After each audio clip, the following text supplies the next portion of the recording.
আসসালামু আলাইকুম ওরহমতুল্লাহি ওয়াবারকাতুহু।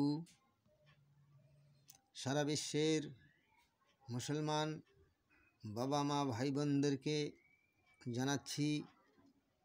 আপনারা যে কালাম শুনবেন, নিজে শুনবেন এবং অপরদের কাছে শেয়ার করে পৌঁছিয়ে দেবেন, আপনারা সম পরিমাণ নেকি পাবেন।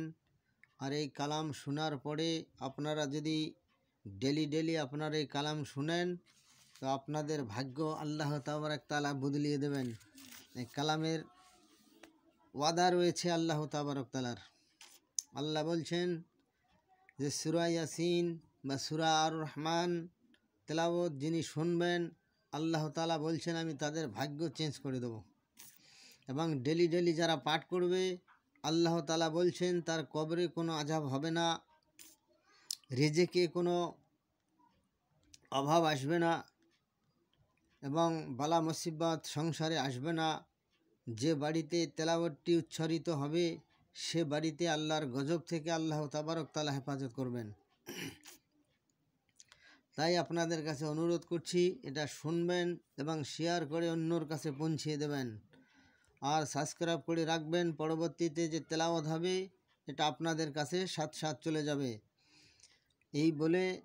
আমি আল্লাহ তাবারক তাআলার গুণগান এবং তেনার নাম, তেনার জবান আল কালামুল্লাহ আমি শুরু করছি। বিসমিল্লাহির রহমানির রহিম। الرحمن علم القرآن خلق الإنسان علمه البيان الشمس والقمر بحسبان والنجم والشجر يسجدان والسماء رفعها ووضع الميزان ألا تطغوا في الميزان وأقيم الوزن بالقسط ولا تخسروا الميزان والأرض وضعها للأنام فيها فاكهة ونخل ذات الأكمام والحب ذو العصف والريحان فبأي آلاء ربكما تكذبان خلق الإنسان من صلصال كالفخار وخلق الجنة من مارج من نار فبأي آلاء ربكما تكذبان رب المشرقين ورب المغربين فبأي آلاء ربكما تكذبان مرج البحرين يلتقيان بينهما برزخ لا يبغيان فبأي آلاء ربكما تكذبان يخرج منهما اللؤلؤ والمرجان فبأي آلاء ربكما تكذبان وله الجوار المنشآت في البحر كالأعلام فبأي آلاء ربكما تكذبان كل من عليها فان ويبقى وجه ربك ذو الجلال والإكرام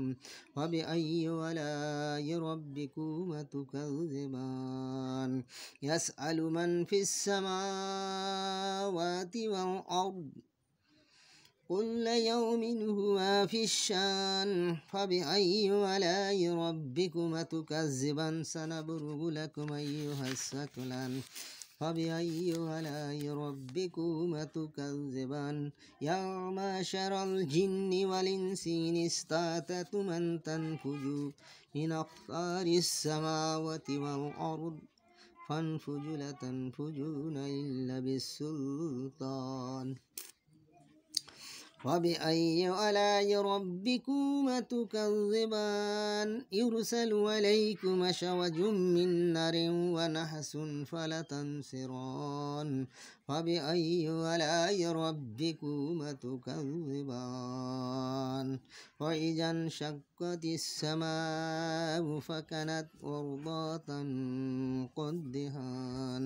فبأي آلاء ربكما تكذبان فيومئذ لا يسأل عن ذنبه إنس ولا جان فبأي آلاء ربكما تكذبان يعرف المجرمون بسيماهم فيؤخذ بالنواصي والأقدام فبأي آلاء ربكما تكذبان هذه جهنم التي يكذب بها المجرمون يطوفون بين وبين حميم آن فبأي آلاء ربكما تكذبان ولمن خاف مقام ربه جنتان